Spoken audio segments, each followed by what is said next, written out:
Graça e paz de Cristo.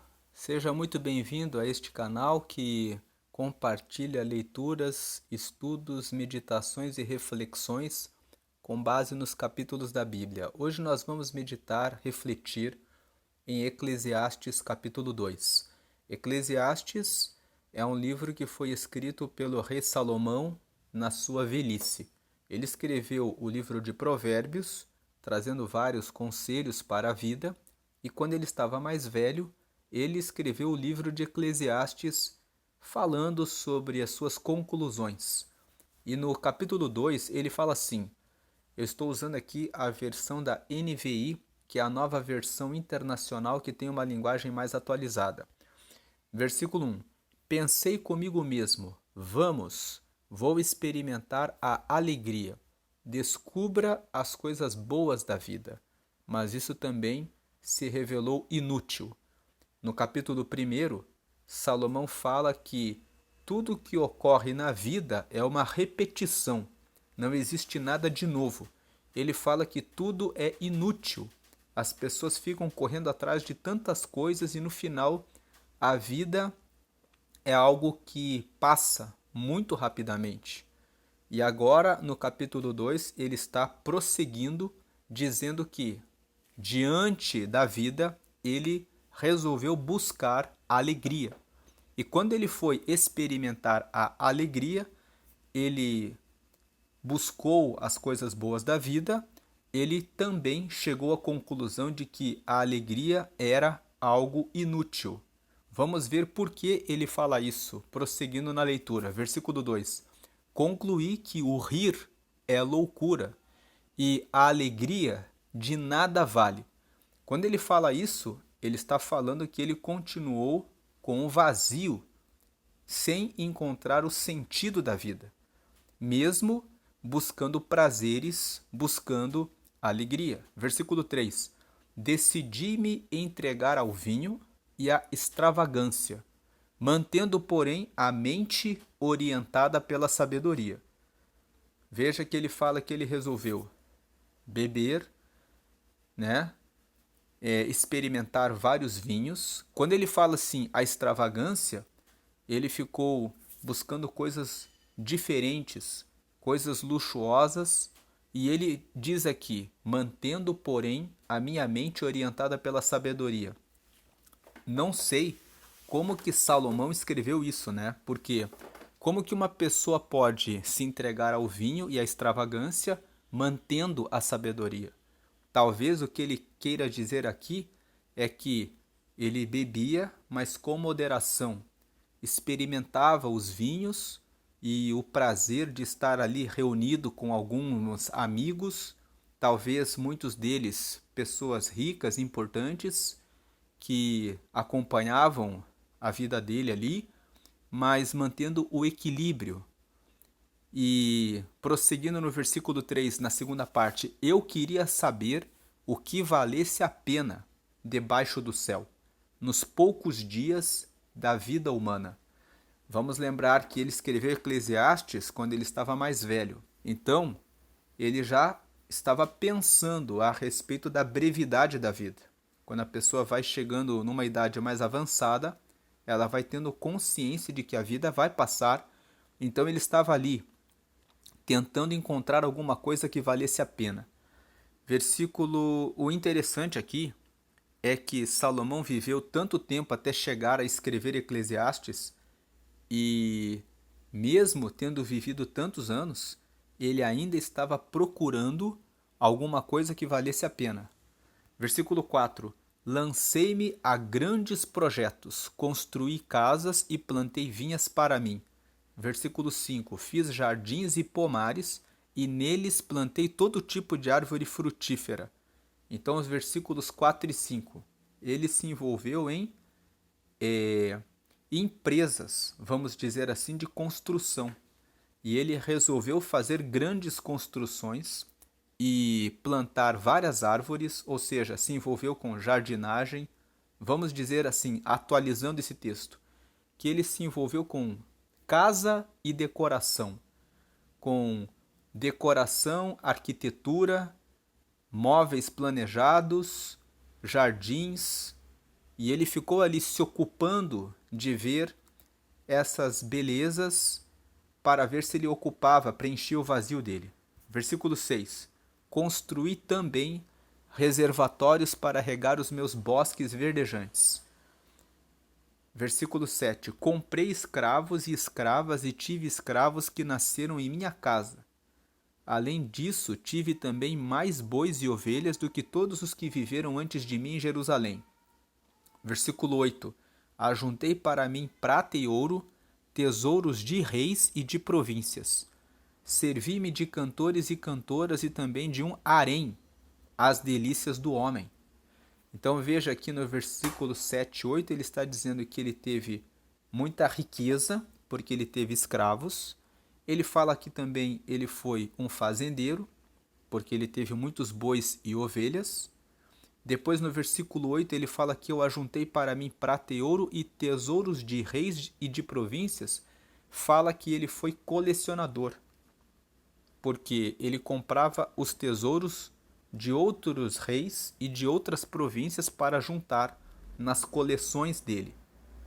Então ele certamente, quando você chegava no palácio de Salomão, ele podia dizer: olha, esse anel aqui eu comprei do rei lá da Síria. Essa outra joia aqui, esse outro diamante, esse anel aqui, eu comprei lá do rei da Pérsia. Ele podia dizer aqui: ó, eu tenho tesouros de vários reis de todos os lugares, a minha coleção aqui. Atualizando o texto, poderíamos dizer que ele era um colecionador de obras de arte e ele ficava ali contemplando aquilo. E ele fala que ele se serviu de cantores e de cantoras. Nós sabemos que tem pessoas que pagam artistas que são famosos e que cobram valores altos para realizarem apresentações em casamentos, em festas de aniversário. E Salomão fala que eu procurei todos os cantores para eles cantarem nos meus eventos. E também tive um harém, ou seja, ele teve várias mulheres. E ele fala: isso aqui é as delícias do homem. Muitos homens procuram ter várias mulheres e ele fala assim: eu fiz isso para procurar satisfação, alegria, um sentido para a vida. Agora vem o versículo 9.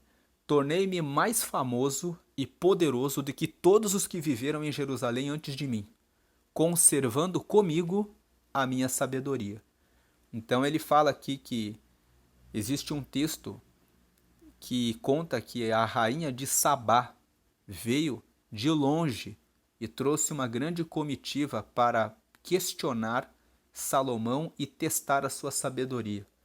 E o texto da Bíblia conta que ela ficou impressionada com toda a organização do palácio do rei Salomão, com a forma como os empregados dele se vestiam, com toda a comida que foi servida e com todas as respostas que ele deu para todas as perguntas que foram feitas a ele.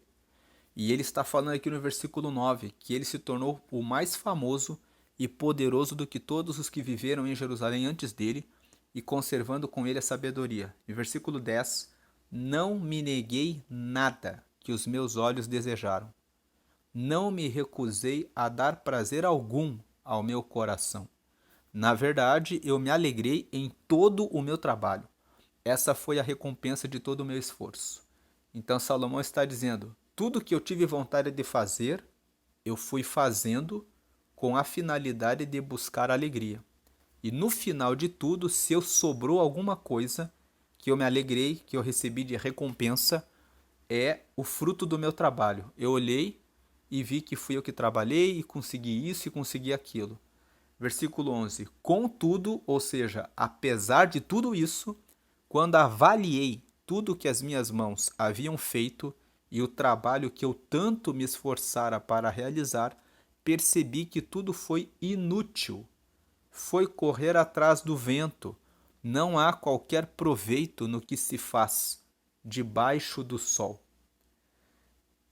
Por que Salomão escreveu isso? Talvez porque quando ele viu que ele estava chegando próximo da morte, ele conseguiu entender que as fazendas, as propriedades, as coleções, o prazer de estar ali com os amigos bebendo vinho, que tudo isso eram coisas que passariam e ficariam aqui na terra. Então ele passou a pensar, tudo isso é uma ilusão. Versículo 12. E então, ou seja, quando ele chegou a essa conclusão, passei a refletir na sabedoria, na loucura e na insensatez. O que pode fazer o sucessor do rei a não ser repetir o que já foi feito? Então ele ficou pensando, quando eu morrer, o meu descendente, o que ele pode fazer? A mais que seja diferente. O que ele pode fazer de novo? E ele começou a pensar o que é bom de fazer, que vai ser sábio, e o que é loucura, insensatez, tolice. Versículo 13. Percebi que a sabedoria é melhor que a insensatez, assim como a luz é melhor do que as trevas. Aí ele tira a sua primeira conclusão. A vida é inútil, a vida é uma ilusão, mas entre ter sabedoria e percorrer um bom caminho e ser uma pessoa insensata que vive batendo a cabeça e tomando decisões erradas, é melhor viver essa ilusão, esse tempo provisório, com sabedoria, porque você vai tomar decisões melhores e vai desfrutar melhor desse tempo provisório que você vive aqui na Terra. Ele chega a essa conclusão: é tudo inútil, é tudo vaidade, mas é melhor viver com sabedoria, tomando decisões corretas, do que viver uma vida errante e uma vida com insensatez. Versículo 14. O homem sábio tem olhos que enxergam, mas o tolo anda nas trevas. Então ele chega a uma conclusão. Você ter sabedoria permite que você veja as coisas. Você tome decisões melhores. Mas o tolo anda nas trevas. O tolo vive errando. Ele não enxerga as coisas que está fazendo. Agora, todavia, percebi que ambos têm o mesmo destino. Mas, apesar da sabedoria ser melhor do que a tolice, ele chega à conclusão. O que eu percebi é que os dois vão morrer. Os dois vão para o mesmo lugar. Versículo 15. Então, pensei comigo mesmo, o que acontece ao tolo também me acontecerá. Que proveito eu tive em ser sábio? Então eu disse no meu íntimo, isso não faz o menor sentido. Veja que Salomão, quando está chegando bem perto do final da vida, ele fica pensando que não valeu a pena ele ter sido sábio, porque ele fala, eu vou morrer da mesma forma que o insensato. Então, qual foi a vantagem que eu recebi de ser sábio? Veja que no versículo 14, ele fala que o homem sábio tem olhos que enxergam, mas o tolo anda nas trevas. Ele consegue visualizar uma vantagem de ter sabedoria. Mas no versículo 15, diante da morte, na hora da morte, ele pensa se realmente a sabedoria tem algum valor. E isso aqui nos traz uma lição prática no nosso relacionamento com Deus. Diante da morte que todos terão que enfrentar, como você tem andado no seu relacionamento com Deus?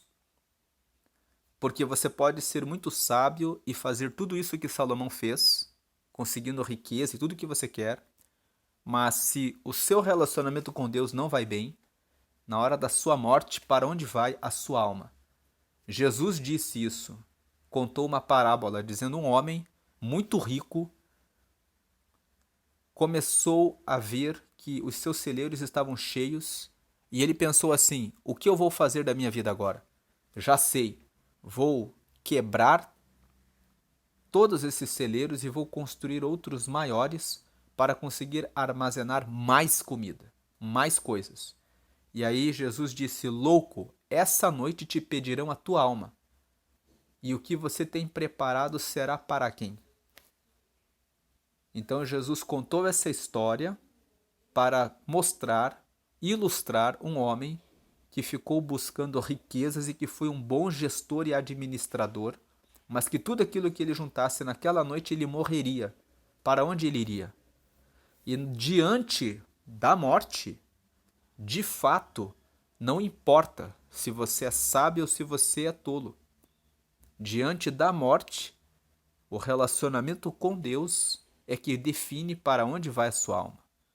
E Salomão aqui está pensando que diante de tudo que ele viveu agora, na hora da morte, ele chega num ponto em que ele é fraco, em que ele é falho, em que ele é pequeno. Na terra, ele sendo sábio, ele é maior do que o insensato. Ele prevalece sobre o insensato. Ele compra mais coisas, ele tem mais vitórias, ele tem sucesso, realização e fama, mas diante da morte, ele é igual a qualquer pessoa.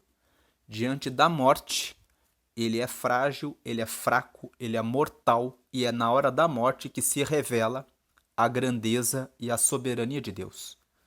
Então, nessa hora, ele vai no versículo 16 e fala: nem o sábio, nem o tolo serão lembrados para sempre. Nos dias futuros, ambos serão esquecidos.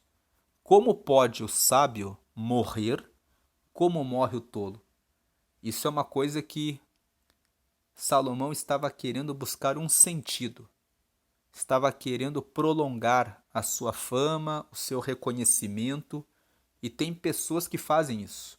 Elas querem que o nome delas fique como sendo o nome de uma rua. Elas querem que façam um busto, uma escultura, uma imagem para colocar no centro das praças para lembrarem da pessoa. Foi o Marechal Deodoro da Fonseca que declarou guerra contra o imperador Dom Pedro II aqui no Brasil, para que a família real, a família imperial fosse embora e que o Brasil conquistasse aí o seu governo. Foi o Marechal Floriano Peixoto que depois firmou a República aqui no Brasil. Existem várias ruas que têm esses nomes. Avenida Marechal Deodoro, Avenida Marechal Floriano, rua com esses nomes. Existem bustos em vários lugares do Brasil que têm a imagem dessas pessoas, mas quem lembra dessas pessoas no seu dia a dia? Foram pessoas que passaram pela história do Brasil e já não têm mais nenhuma importância, foram esquecidos. Então aqui Salomão fala: nem o sábio nem o tolo serão lembrados para sempre. Nos dias futuros ambos serão esquecidos. Como pode o sábio morrer como morre o tolo? Ele fica procurando um sentido para prolongar a lembrança dele. E parece, quando nós lemos esse versículo 16, que ele fica com um certo inconformismo. Fiz tanta coisa, fui rei de Israel, fiz tantas coisas aqui, e no final, daqui a algum tempo, não vão mais nem lembrar que um dia eu estive por aqui. E isso aqui, numa aplicação prática, revela que só Deus é digno de toda a glória, toda a honra e todo o louvor, porque só Ele é eterno. Ele é o Deus de Abraão, de Isaque e de Jacó. Ele disse isso para Moisés. Ele falou assim, quando Moisés perguntou para ele: quem é o Senhor? Ele disse: eu sou o Deus de Abraão e de Isaque e de Jacó. Deus estava dizendo assim: todo mundo passa, mas eu sou o Deus do teu antepassado Abraão. Quando Abraão morreu, eu continuei sendo Deus de Isaque, que era o filho de Abraão. Quando Isaque morreu, eu continuei sendo Deus de Jacó. E agora eu continuo sendo Deus que estou falando com você, Moisés. Então Deus é o único que é soberano e que criou todas as coisas e que é eterno. E Salomão, diante de toda a riqueza e fama e glória e poder que ele recebeu, que foram bênçãos de Deus, foi Deus que deu para ele, agora ele se vê na sua fraqueza, na sua mortalidade. E ele fica com com um certo inconformismo em relação a isso, pensando assim: eu vivi sendo sábio, vivi com riqueza, mas eu vou morrer igual qualquer um.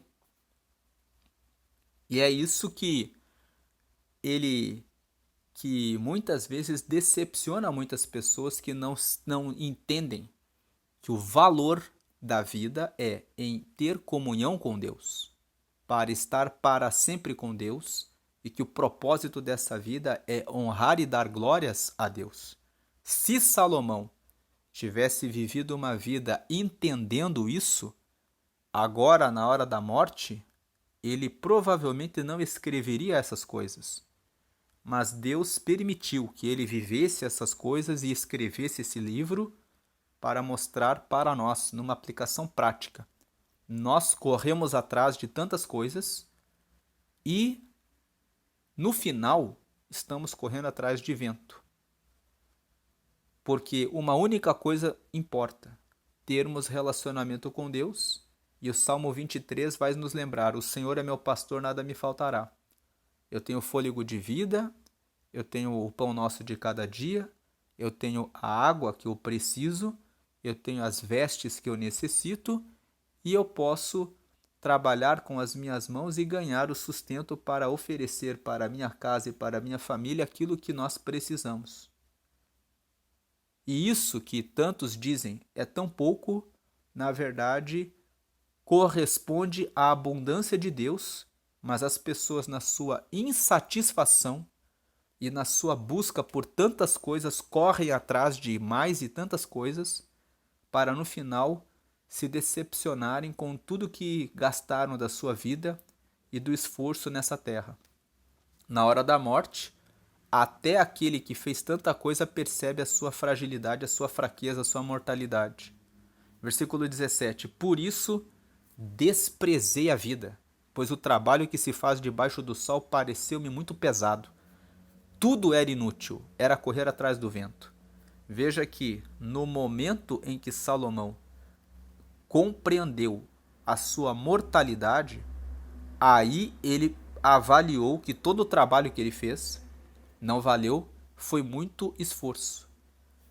Veja que muitas pessoas, enquanto estão buscando riqueza, estão trabalhando, elas pensam: eu estou trabalhando porque eu vou levar uma vantagem em relação aos outros, porque eu vou ser mais rico, eu vou ter o carro mais novo, eu vou ter a casa mais cara, eu vou ter mais propriedades, eu vou ter mais dinheiro.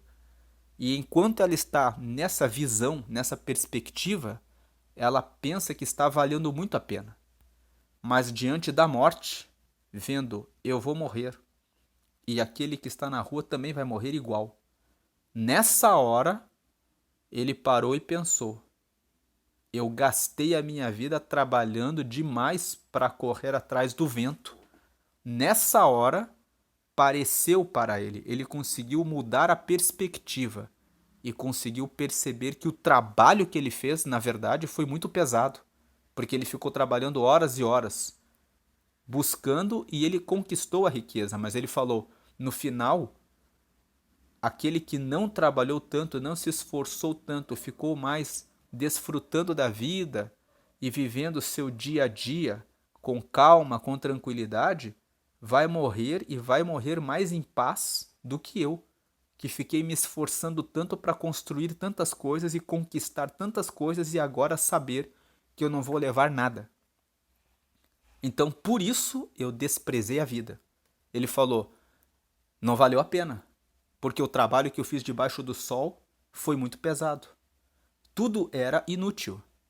Ou seja, olhando agora, eu não conseguia ver nada na minha frente que realmente valesse a pena. Tudo que eu vi no final estava sendo, na minha visão, naquele momento, como algo inútil.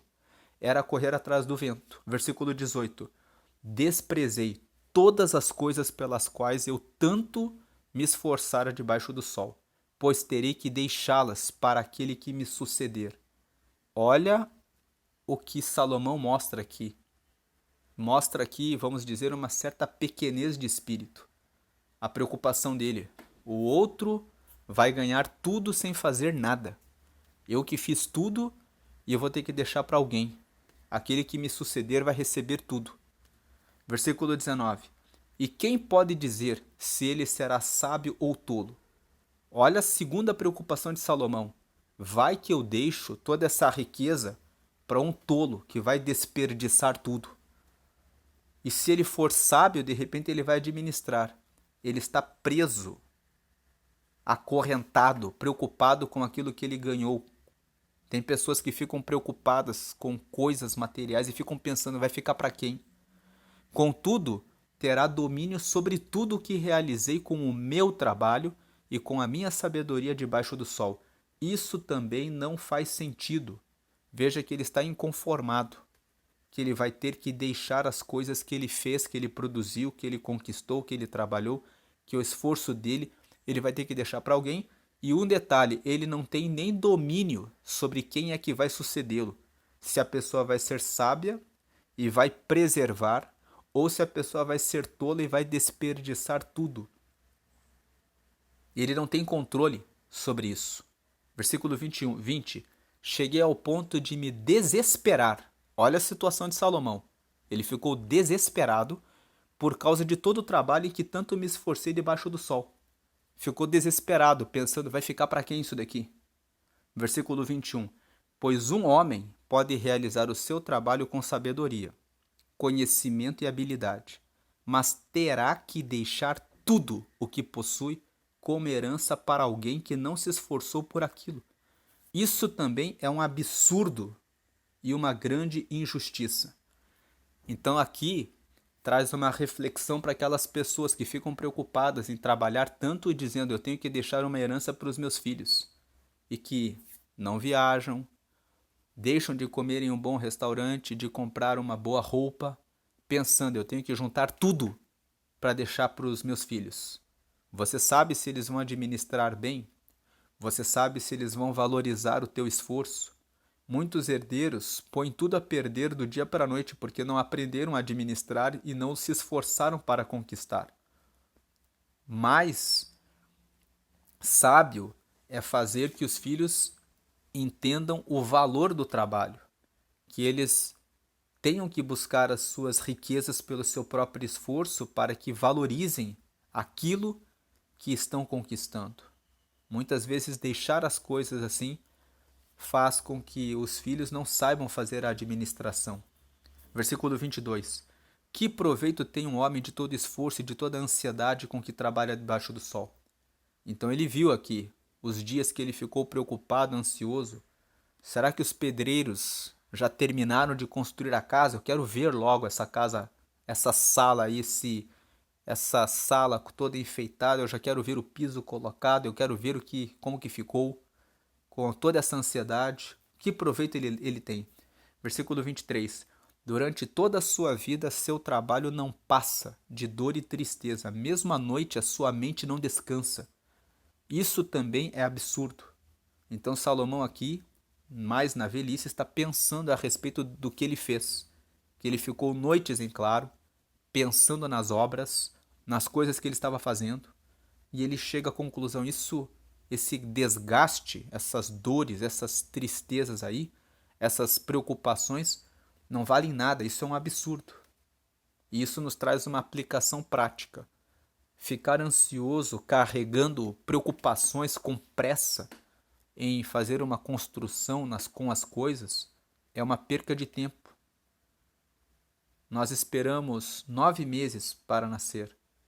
Leve as coisas com planejamento, com programação, mas respeitando o tempo, a saúde e também reservando tempo para você estar com a sua família, com seus filhos, porque se você ficar totalmente focado no seu trabalho, no final, tudo isso vai ficar aqui na terra. Versículo 24. Para o homem não existe nada melhor do que comer, beber e encontrar prazer em seu trabalho. e vi que isso também vem da mão de Deus. Então, qual a conclusão que ele chegou? Para o homem, o que não tem nada melhor do que comer com a família, beber com a família, com os filhos, encontrar prazer no trabalho, não enfado, ansiedade, cansaço, preocupação. Em outras palavras, leve o seu trabalho com prazer. Leve o seu trabalho respeitando que cada dia você faz uma coisa. E junto com o trabalho você come, você bebe, você desfruta, você se diverte, você se relaciona com as pessoas e leva aquele trabalho de uma forma prazerosa, não como meta de conseguir riqueza, de conseguir tenho que trabalhar para vender o mais rápido para conseguir mais riqueza, porque esse trabalhar com esse foco, com essa visão é algo que não vai levar você a nada. Entender que o trabalho é uma coisa que faz parte da vida e que você precisa dele para você conseguir ter o que comer, o que beber, o que vestir, para você poder cuidar da sua família, para você ter relacionamentos. Levar o trabalho como um ambiente de relacionamentos com pessoas, onde as pessoas procuram o seu autodesenvolvimento e cumprir um propósito aqui na Terra, ter uma missão, um valor no trabalho, que é servir ao outro, ajudar as outras pessoas. Isso gera prazer no trabalho. Aí você começa a colocar um sentido no trabalho. Um sentido de valorizar as pessoas e não o trabalho como forma de conquistar o que é inútil, que é uma forma de fazer o trabalho para conquistar riquezas, porque isso tudo vai ficar. Mas as amizades no ambiente do trabalho, o bom relacionamento, o quero ajudar o próximo, então eu sei consertar televisores, então uma pessoa está precisando desse conserto. Eu vou trazer uma alegria para a pessoa, que eu vou consertar, a pessoa vai levar o seu televisor de volta para casa feliz. E eu ajudei aquela pessoa com relação a essa prestação de serviço.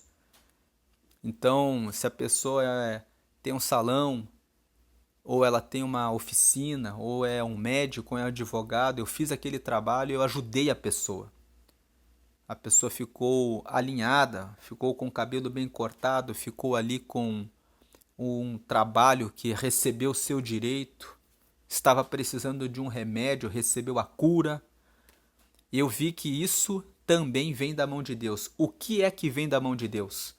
Essa capacidade de desfrute, de desfrutar das coisas, de ver a vida como um processo, como uma coisa passageira, e que o principal aqui é você se relacionar com as pessoas e desfrutar daquilo que você vai fazendo e ver o trabalho não como uma meta de obter riquezas e ganância, que é o que muitas pessoas têm feito com as suas empresas.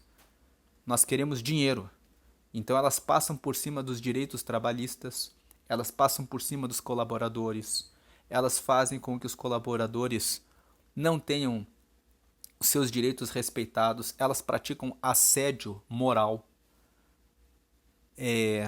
xingando, perseguindo, fazendo altíssimas cobranças, porque o negócio não é sobre ter o sustento, sobre ter o necessário, é sobre enriquecer bastante, é sobre fazer vendas e vendas e vendas para conquistar mais e mais coisas, em desvalor das pessoas e daquilo que realmente faz sentido. E ele fala, eu vi, para o homem, versículo 24, não existe nada melhor do que comer, beber e encontrar prazer em seu trabalho. Ou seja, usar o trabalho como uma fonte de relacionamentos, cumprimento de missão, valores e o trabalho para cumprir uma função social. E eu vi que isso vem da mão de Deus. É da mão de Deus que vem esse conhecimento, é da mão de Deus que vem essa revelação, essa clareza a respeito do sentido da vida. Então aqui, nos primeiros versículos, Salomão está pensando a respeito de tudo que ele fez, pensando com tristeza que ele vai morrer, pensando que ele se esforçou demais querendo conquistar e alcançar fama e que tudo vai ser jogado fora, não vai ficar nada. E aí ele pensa, o que eu descobri é que o melhor é você curtir a vida. Comer, beber e fazer o trabalho não com o propósito de ficar rico e famoso, mas fazer o trabalho encontrando prazer naquilo que você está fazendo. E isso vem da mão de Deus. Versículo 25. E quem aproveitou melhor as comidas e os prazeres do que eu? Aqui no versículo 25 ele está dizendo assim, como ele comia onde ele queria, porque Salomão foi muito rico, ele está dizendo assim, quem comeu tanto e experimentou todos os prazeres do que eu? Eu fiz isso mais do que qualquer pessoa. Versículo 26. Ao homem que o agrada, Deus recompensa com sabedoria, conhecimento e felicidade. Então ele está dizendo aqui no versículo 26, ele está trazendo uma conclusão. O que eu percebi é que Deus me deu uma coisa muito boa. Se de um lado ele estava chateado, magoado, porque ele viu que ele trabalhou demais com um propósito errado, aqui no final do versículo do capítulo 2, ele fala, na verdade, de tudo que eu experimentei, eu chego a uma conclusão, que a melhor coisa, a melhor parte é você comer, beber e ter prazer no trabalho. E sobre isso, pelo menos, eu sempre comi o que eu quis. Nessa parte, Salomão está falando que ele recebeu algo de Deus. O capítulo 2 é um capítulo que ele está pensando sobre a vida, sobre o trabalho, sobre o esforço dele.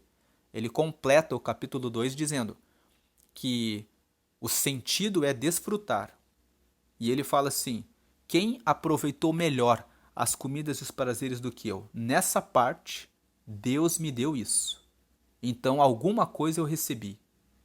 Versículo 26, eu concluí, Salomão aqui falando, que ao homem que o agrada, que agrada a Deus, Deus recompensa com sabedoria, conhecimento e felicidade. Então ele fala assim, eu recebi sabedoria, eu recebi conhecimento das coisas, e agora que eu estou terminando essa meditação, essa reflexão, ele, Salomão pensando assim sobre a vida, eu encontrei a felicidade, porque avaliando tudo, eu consegui entender que Deus me deu essas coisas.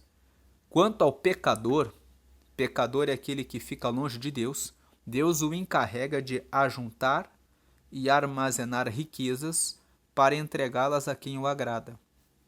Isso também é inútil, é correr atrás do vento. Então ele fala assim, quem que é o pecador? O pecador é aquele que erra o alvo. Pecar significa errar o objetivo. Aquele que fica só trabalhando e juntando riqueza, ele está errando o objetivo da vida. Ele fica trabalhando e ajuntando riqueza. Ele não desfruta, porque ele não tira o tempo para poder comer, para poder se divertir. É aquela pessoa que fica só trabalhando e ele está errando o alvo quando ele faz isso. Porque o pecador, o que só trabalha e só pensando em riqueza e dinheiro e em juntar dinheiro, Deus o encarrega de fazer isso. Então, já que você é pecador e quer tanto dinheiro, fique aí ajuntando e armazenando riquezas, que na hora da sua morte você vai entregar tudo isso para alguém. E aí, nessa hora, Deus muitas vezes coloca na mão de alguém que vai receber aquilo como herança e vai levar aquelas riquezas sem ter feito esforço nenhum, sem ter feito nenhum trabalho, porque acabou ficando assim. Isso também é inútil, ou em outras palavras, é uma bobagem você ficar trabalhando pelo propósito errado. Você vai chegar no final da vida, esse texto de Eclesiastes é uma reflexão para os jovens, para todas as idades, para pensar antecipadamente em relação à velhice. O que é que você está fazendo com a sua vida nesse momento? Você vai se dedicar ao trabalho querendo riquezas e vai esquecer de desfrutar, de fazer a sua família, de organizar o seu relacionamento com Deus e levar a vida de uma forma tranquila, mais leve, quando você vai poder chegar nos seus últimos dias e dizer, valeu a pena, eu trabalhei e comi e bebi e tive a minha família e tive meus relacionamentos que foram bons fui uma pessoa boa que ajudei, fui generoso, também recebi ajuda quando precisei e estabeleci, tudo que eu fiz foi para cumprir um propósito, uma missão, cumprindo valores que vão ficar aqui para as pessoas que compartilharam dessa vida comigo. Não importa se daqui a 1000 anos eu não vou ser lembrado. O que importa é que no tempo em que eu estive aqui na Terra, eu vivi bem com as pessoas que estavam ali, que eu conheci, que viveram no meu tempo, que caminharam comigo, e eu pude fazer a diferença ajudando essas pessoas e eu também me diverti com isso, com aquilo que eu pude viver no meu tempo provisório e breve aqui nessa vida. E esse texto aqui, fechando Eclesiastes 2, é bom ler o Salmo 90 junto. O Salmo 90 foi escrito por Moisés e ele escreve lá que a nossa vida é como um sopro, que nós vivemos em média 70 anos e se alguns chegam a 80, grande parte dos 70 aos 80 é de enfado e cansaço. Então ele, na oração que faz a Deus, Moisés pede: ensina-nos, Senhor, a contar os nossos dias de tal maneira que alcancemos um coração sábio. Então, Moisés ali fala assim, que a cada dia eu possa fazer as coisas e contar cada dia com sabedoria, para viver de maneira que quando eu chegar na hora da morte eu possa ir em paz, sem tantas preocupações e reflexões como Salomão aqui chegou. Salomão, ele ficou um pouco perdido, porque pelo que nós lemos do capítulo 2 aqui, ele fez muitos dias dele foram ocupados com trabalho com propósitos de querer fama, de querer ver riquezas. No final ele consegue, aqui nos últimos versículos do capítulo 2, ele consegue perceber. Na verdade, quando estava comendo, estava ali vivendo com as pessoas, era aquela parte que realmente era a parte de Deus, que eu não estava percebendo. E agora, pensando a respeito disso na hora da morte, chegando perto da morte, que eu percebo que todos os dias que eu gastei com foco errado, com o trabalho para buscar riquezas, foi inútil, tudo isso foi em vão. Então essa é a meditação de Eclesiastes capítulo 2. Deus abençoe a sua vida grandemente. Amém.